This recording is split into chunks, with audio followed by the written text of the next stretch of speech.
Chapter 8. We met by appointment early Monday morning to complete the deal in Johnny Heinhold's Last Chance, a saloon, of course, for the transactions of men.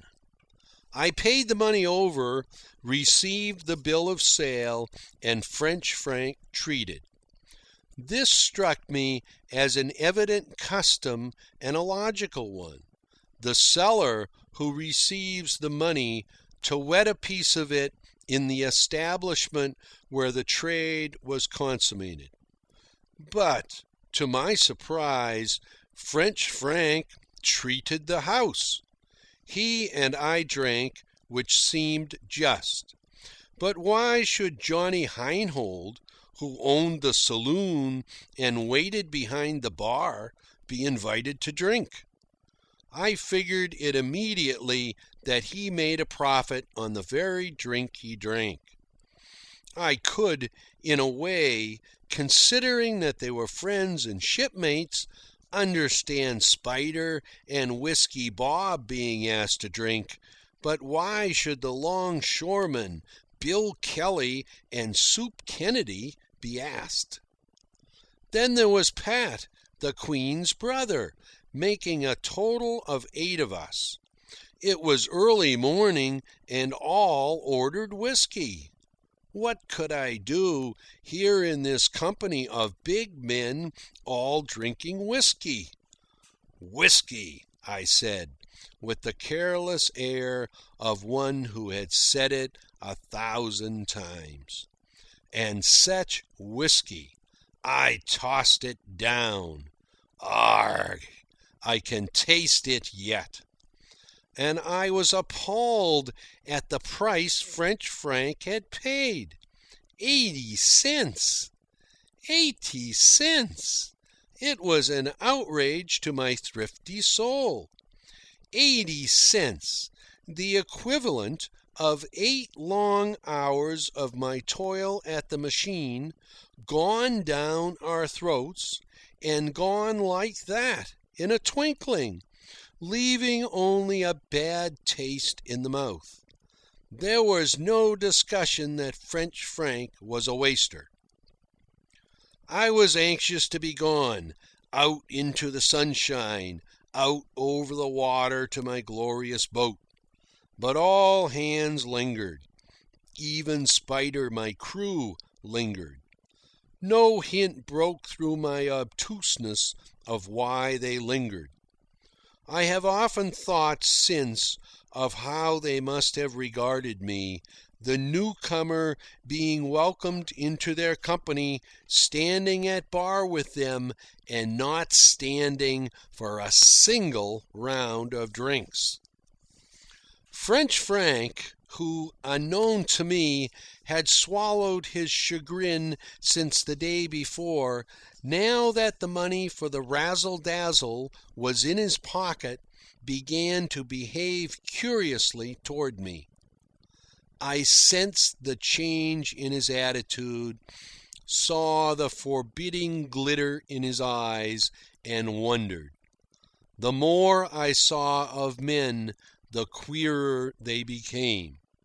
Johnny Heinhold leaned across the bar and whispered in my ear, "He's got it in for you. Watch out." I nodded comprehension of his statement and acquiescent in it, as a man should nod who knows all about men. But secretly I was perplexed. Heavens! How was I, who had worked hard and read books of adventure, and who was only 15 years old, who had not dreamed of giving the Queen of the Oyster Pirates a second thought, and who did not know that French Frank was madly and Latinly in love with her, how was I to guess that I had done him shame? And how was I to guess that the story of how the Queen had thrown him down on his own boat, the moment I hove in sight, was already the gleeful gossip of the waterfront. And by the same token, how was I to guess that her brother Pat's offishness with me was anything else than temperamental gloominess of spirit? Whiskey Bob got me aside a moment.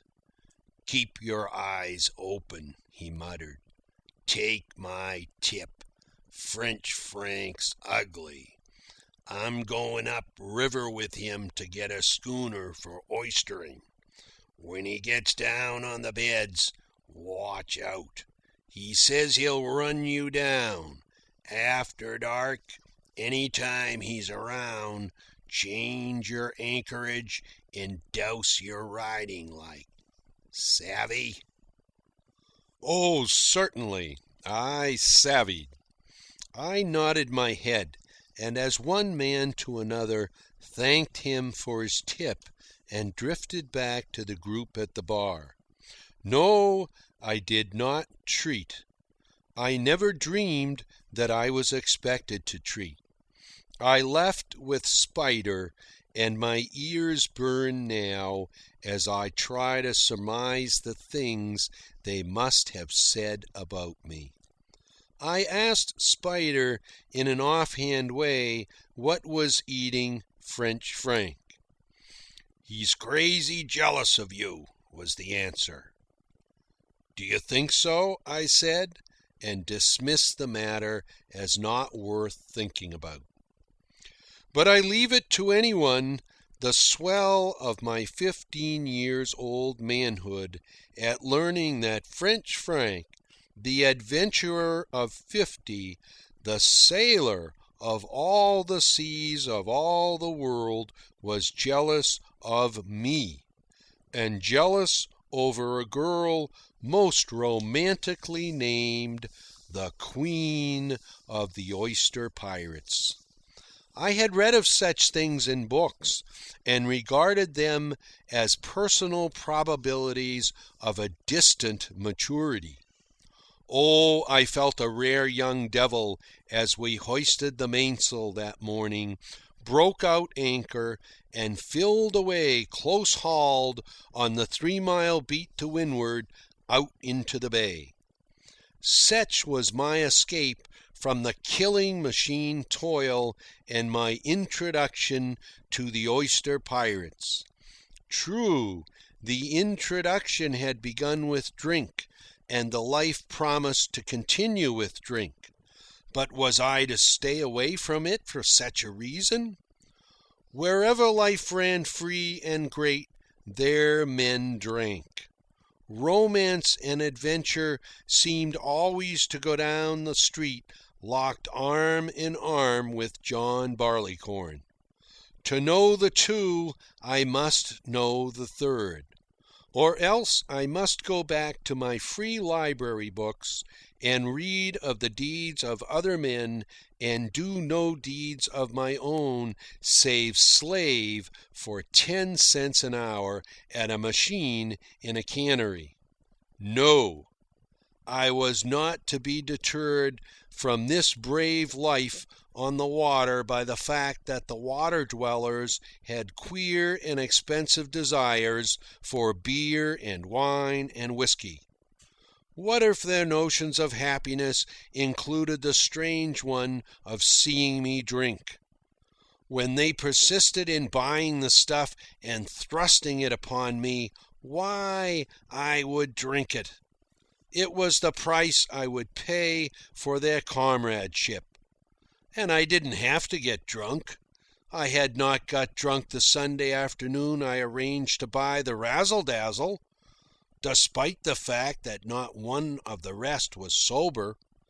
Well, I could go on into the future that way, drinking the stuff when it gave them pleasure that I should drink it, but carefully avoiding over-drinking.